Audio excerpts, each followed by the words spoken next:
డబ్బు, అనారోగ్యం, ఉద్యోగం, వ్యాపారం, అప్పులతో బాధపడుతున్నారా? మీకోసమే launch your future program. Hi hello నమస్తే, welcome back to Suman TV. Present మనతో పాటు ఉన్నారు 25 ఇయర్స్ నుంచి అమెరికాలో ఉంటున్నటువంటి ఎంఎన్సీ ఎగ్జిక్యూటివ్ వీరభద్రరావు గారు. సార్తో మాట్లాడు. నమస్తే సార్. నమస్తే అమ్మా. సార్, ఇప్పుడు అమెరికాలో చదువుకోవడానికి వెళ్ళి చదువు అయిపోయింది, జాబ్ రాలేదు, అప్పుడు వీసా రద్దు అయిపోతుంది అని కూడా అంటున్నారు. అది నిజమేనా సార్? మరి సో ఇప్పుడు కొత్తగా ట్రంప్ గవర్నమెంట్ వచ్చిన తర్వాత ఆయన సలహాదారులు వీళ్ళు చేసే ఇమిగ్రేషన్ టైట్నింగ్ ఏదైతే ఉందో దాంట్లో కొంతేమో అవుట్ రైట్ రిజెక్షన్స్, అంటే పోర్ట్ ఆఫ్ ఎంట్రీలో ఏమాత్రం అనుమానం ఉన్నా ఇవ్వద్దు వాళ్ళకి, నో కన్సిడరేషన్స్, అలా కొన్ని ఇంటర్నల్ డిరెక్షన్స్ వచ్చాయి. అలానే మనం వేరే దాంట్లో మాట్లాడుకున్నట్టుగా పెళ్ళి అయిపోయిందని చెప్పి నువ్వు మొత్తం అన్ని కాగితాలు సబ్మిట్ చేసినా మేము వచ్చి వెరిఫై చేసేంత వరకు నీకు గ్రీన్ కార్డ్ ఇవ్వం.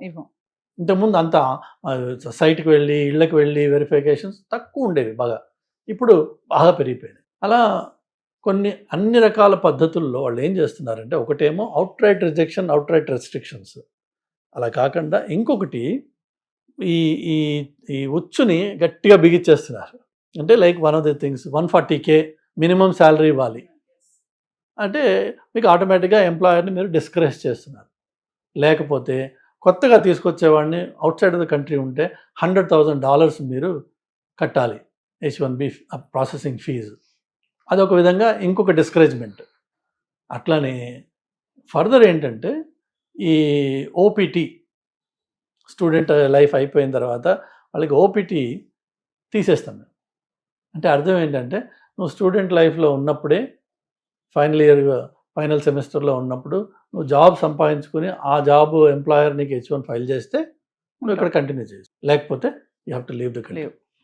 అలానే ఇంతకుముందు ఈ స్టే ఇన్ ద కంట్రీ అంటే మీ స్టేటస్ 90 days వరకు ఉంటుంది అని ఉండేది. ఇప్పుడు అది లేదు. ఏ డే అయితే మీకు వీసా ఎక్స్పైర్ అయిందో ఆ డేనా you are out of status. Extra లేదు, ఇంకా ఎక్స్ట్రా లేదు, బఫర్ టైం లేదు ఇంకా. అలానే ఈ ఇన్ఫ్యాక్ట్ ఈ ఎవరైతే నాన్ సిటిజన్స్ గ్రీన్ కార్డ్స్ గత 10 ఏళ్ళుగా 5 ఏళ్ళుగా 8 ఏళ్ళుగా అక్కడ ఉంటూ వాళ్ళ H1Bలు అయిపోయి, H1B 6 yearsకి ఇస్తారు ఇనీషియల్గా. దాని తర్వాత మీరు గ్రీన్ కార్డ్ ఉన్నప్పుడు దాన్ని అన్నట్టుగా గ్రీన్ కార్డ్ ప్రాసెస్ మొదలయ్యి I-140 అప్రూవల్ ఉన్నవాళ్ళు అది H1B రెన్యూ చేసుకుంటూ ఉండొచ్చు. ఇలా స్టెప్స్ ఉన్నాయి.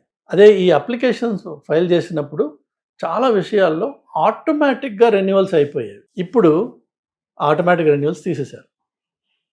అంటే నువ్వు అప్లై చేయాలి, ఆ అప్లికేషన్ మహా అయితే 90 days ఎక్స్పైరీ ముందు చేయొచ్చు. ఈ 90 daysలో నీకు రెన్యువల్ చేతికి వస్తే సరే, కానీ ఏ రెన్యువల్ కూడా 90 daysలో రావట్లేదు. 3 months 6 months 7 months అట్లా పడుతుంది. సో ఇంతకుముందు ఆటోమేటిక్ రెన్యువల్ అంటే ఎలా ఉండేదంటే, నువ్వు అప్లై చేసేసావంటే మేము ఏమన్నా అడిషనల్ డాక్యుమెంట్ కావాలంటే మిమ్మల్ని వచ్చి అడుగుతాం, బట్ అదర్వైజ్ నువ్వు కంటిన్యూ చేసుకుంటూ ఉండు. ఇప్పుడు అలా కాదు.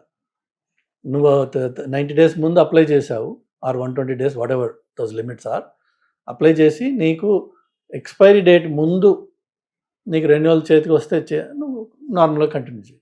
ఒకవేళ రాకపోతే యూ షుడ్ స్టాప్ వర్కింగ్. అంటే వాళ్ళ ఎంప్లాయర్ వాళ్ళకి జీతం ఇవ్వకూడదు, వీళ్ళు ఆ ఉద్యోగంలో కంటిన్యూ కాకూడదు. యూఆర్ అవుట్ ఆఫ్ స్టేటస్ అంటుంది. అవుట్ ఆఫ్ స్టేటస్ అయ్యాక నువ్వు అక్కడ ఉండకూడదు.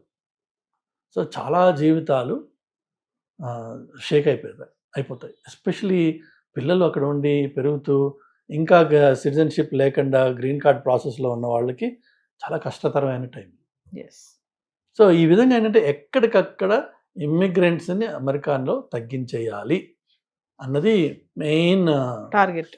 ఒకటి మీరు లాస్ట్ క్యాంపెయిన్లో చూసినట్లయితే, అదకన్నా ఫర్దర్ ఇంకా ఇంట్రెస్ట్ ఉంటే ప్రాజెక్ట్ 2025 అని ఒక 900 pages డాక్యుమెంట్ ఉంది ఒకటి. అందులో ఇవన్నీ వాళ్ళు ఆల్రెడీ చెప్పారు, మేము ఇది చేయబోతున్నాం, మేము అమెరికాని మళ్ళీ ఎలా చూడబోతున్నాం. మాగాకి వీళ్ళు సూపర్ బ్రెయిన్స్ అన్నమాట బిహైండ్ దట్. సో అమెరికన్ కంట్రీని మళ్ళీ రీషేప్ చేయాలి. సింపుల్గా చెప్పాలంటే వాళ్ళకున్న మేజర్ కన్సర్న్ ఏంటంటే, America is a white country predominantly. Of course blocks కూడా అక్కడ ఉన్నారు, కానీ it's a predominantly European white country.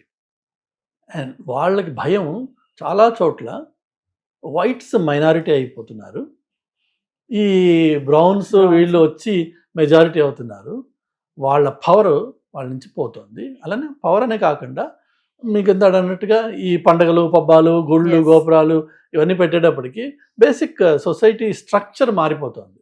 They want bring it back. Bring it back అంటే ఏంటి, గుళ్ళు కోలుకోవడం కాదు కదా, Hmm. జనాలు తీసేశారనుకోండి మరి ఆటోమేటిక్గా ఇన్ఫ్లుయెన్స్ తగ్గిపోతుంది, అగైన్ ఇట్ బి అని వాళ్ళ కోరిక. ఎస్.